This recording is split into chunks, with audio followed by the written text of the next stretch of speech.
안녕하십니까. 조갑제TV 시청자 여러분. 저는 조갑제닷컴의 조셋별입니다. 오늘은 2019년 3월 14일 오후 5시 반을 가리키고 있습니다. 네, 우리나라 경제정책의 한 축을 담당하는 김상조 공정거래위원장이 해외에 나가서 국내 대기업들을 뭔가 도와주는 행보를 하기는커녕 국내 대기업을 마치 아주 부패 집단으로 매도하는 이런 발언을 해서 굉장히 물의를 빚고 있습니다. 네, 지금 김상조 공정거래위원장은 세르비아 베오그라드에서 열리는 국제 경쟁정책 워크숍에 가 있다고 하는데요.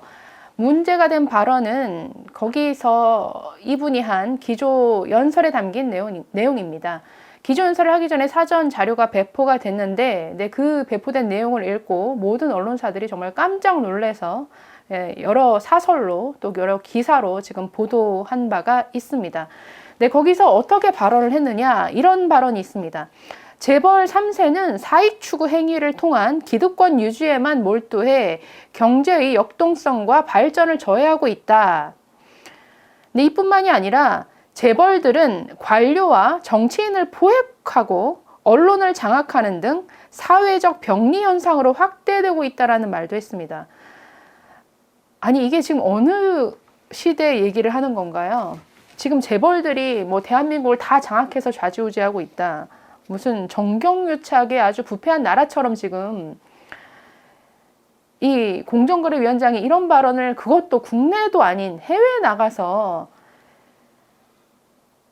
국내 대기업을 이런 식으로 모욕을 줘도 됩니까?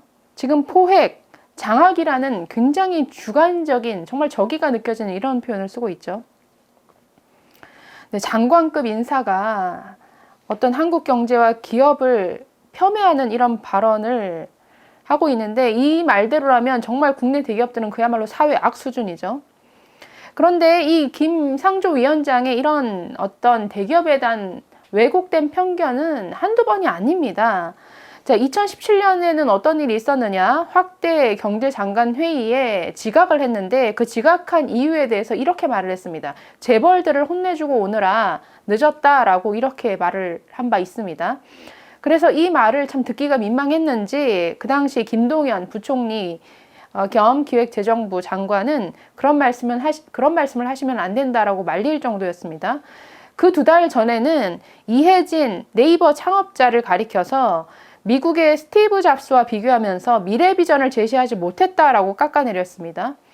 또 그 발언에 대해서 정말 오죽했으면 이재웅 그 다음 창업자는 이 말을 듣고 이렇게 얘기를 했습니다. 맨몸으로 정부 도움 하나 없이 최고 인터넷 기업을 일으킨 기업가를 그렇게 평가하는 것은 오만이다 라고 이렇게 반박을 했습니다. 사실 김상조 위원장 참여연대 시절부터 이분이 해온 발언이나 이분이 펴낸 어떤 책자를 보면 정말 재벌에 대해서 장하성 전 정책실장과 마찬가지로 굉장히 적대적인 시각을 드러냈는데, 문제는 그런 시각들이 정말 사실에 기반하지 않는다라는 거죠. 이번 그 기조연설 발언 가운데서도 정말 뭔가 경제에 대한 무지를 드러낸 발언이 또 있는데, 자, 이런 말을 했습니다. 자, 한국 30대 재벌 집단의 자산 총액이 한국 전체의 국내 총생산, 즉 GDP보다 커질 정도로 경제력 집중이 심화되고 있다. 상위 10대 재벌의 자산 총액이 GDP의 80%에 달한다라고 했습니다. 자, 이게 지금 10대 재벌의 자산 총액을 GDP에 비교를 하고 있죠. 자산 총액이 GDP의 80%에 달한다. 전혀 지금 비교할 수 없는 수치를 지금 나열해 놓고 비교를 하고 있습니다. 지금 부의 집중도를 설명을 하면서 기업의 자산 총액과 GDP를 비교한다. 이걸 잘못 들으면 다른 경제 주체들은 GDP의 뭐 20%밖에 차지하지 못하는 것으로 착각을 할 수 있게끔 하는 그런 발언이죠. 자, 자산이라는 건 뭘까요? 기업이 보유한 현금, 예금, 건물, 토지 등이 모두 들어가는 총액이죠. 그런데 GDP는 뭡니까? 플로우죠, 플로우. 1년이라는 한정된 기간 안에서 한 국가 안에 각 경제 주체가 어떤 경제 활동을 통해서 일으킨 전체 부가가치의 합입니다. 플로우, 그리고 자산, 이건 전혀 다른 개념이죠. 그러니까 이게 뭐와 같냐면 A기업 두 기업을 비교를 하는데, 그러니까 두 기업 중에 어디가 돈이 더 많은지를 비교를 하는데, A기업은 1년간 생산한 부가가치만 보고를 하고, B기업은 부가가치뿐만 아니라 이 기업이 보유하고 있는 모든 부동산 예금까지 합쳐서 계산하는 거죠. 이 계산법이 맞습니까? 이 비교법이 맞습니까? 전혀 맞지 않죠. 그러니까 비교할 수 없는 수치를 가지고 지금 이런 비교하는, 그래서 이런 식으로 마치 10대 재벌이 모든 국내 생산의 모든 것들을 다 가져가는 듯이 부의 경제력이 정말 일부 재벌에게 집중되는 것처럼 이런 식의 발언을 하고 있습니다.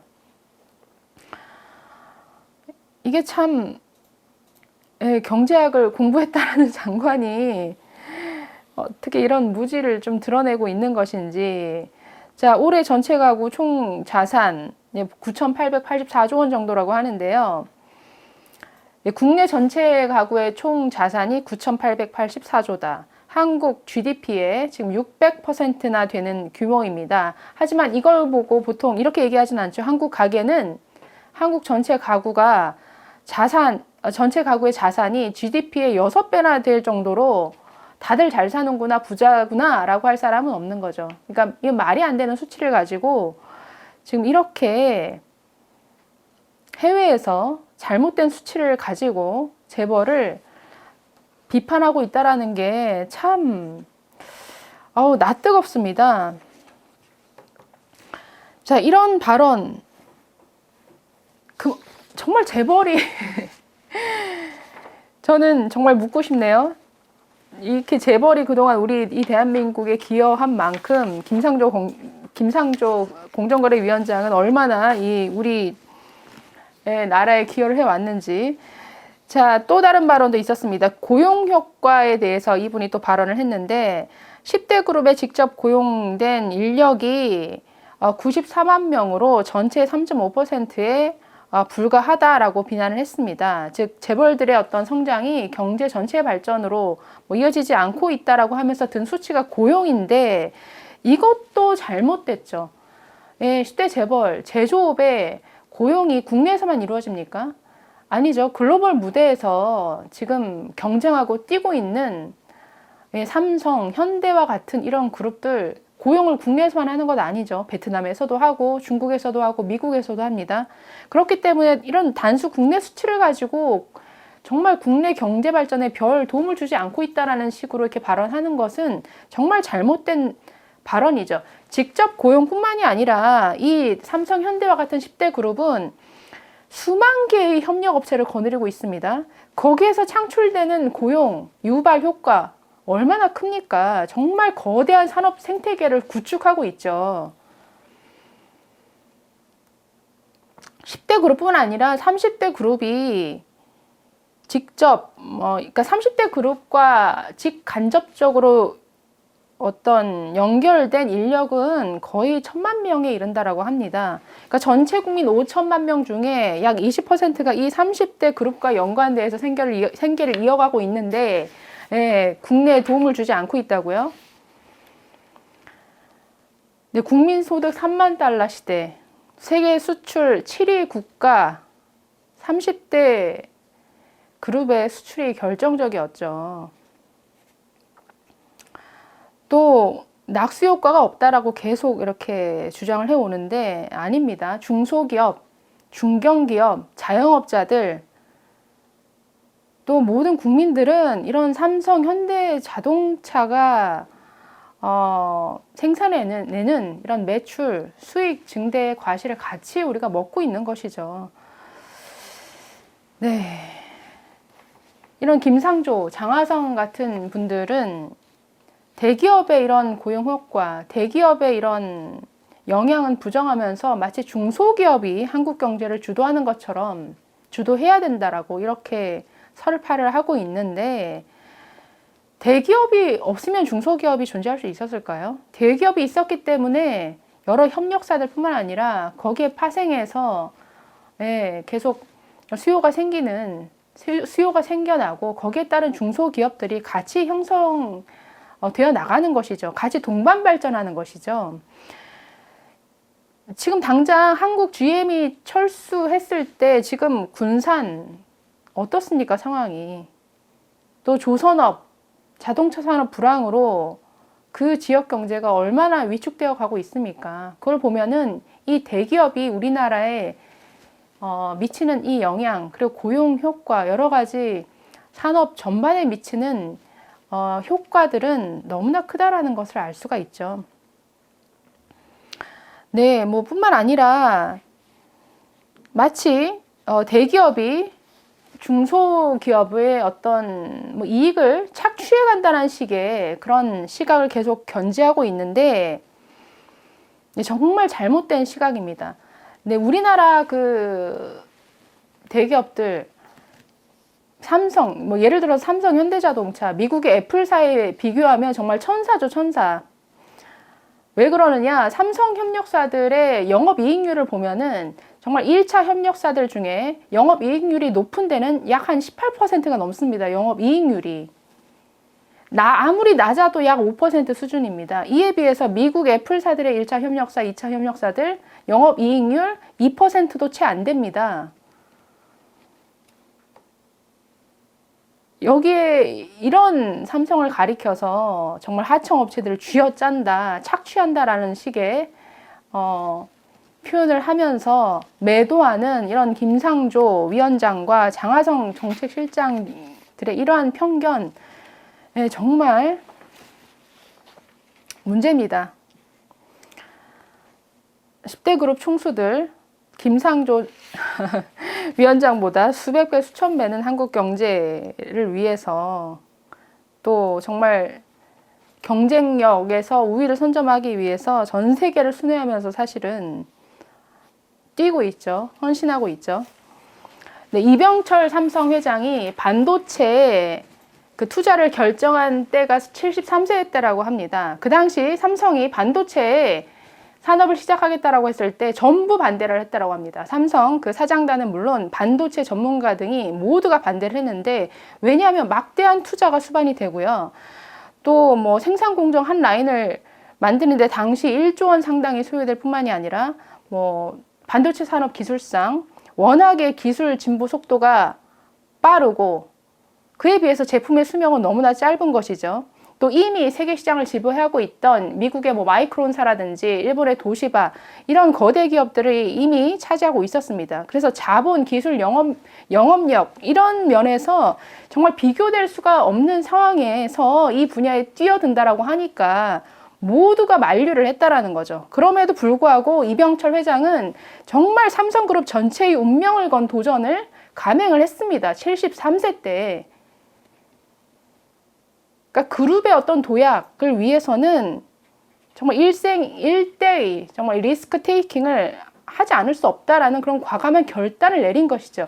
그런 과감한 결단을 내린 결과 지금 우리나라 반도체 산업이 이 대한민국 경제에서 차지하는 비중 어떻습니까? 이럼에도 불구하고 재벌들이 자신들의 사익 추구만을 위해서 일한다고요? 정말 이런 식의 어떤 편견, 네, 좀 바로 보시기를 부탁드립니다. 삼성 반도체 그 사업 시작한 이후에도 3년 동안 수천억의 적자를 감내하면서 2차례 부도 위기를 맞았습니다.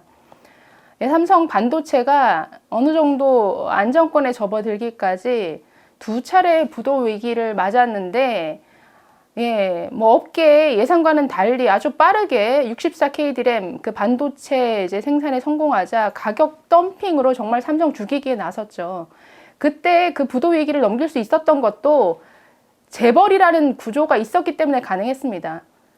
재벌이라는 그 구조 속에서 정말 출혈 경쟁 속에서 모든 계열사들이 뭐 제일제당, 제일모직, 삼성생명 모두가 은행권에서 받을 수 있는 한도 최대치까지 대출을 받아서 반도체 산업에 쏟아 부었기 때문에 그 위기를 넘길 수 있었습니다. 그래서 이 반도체 산업이 이렇게까지 올 수 있었습니다.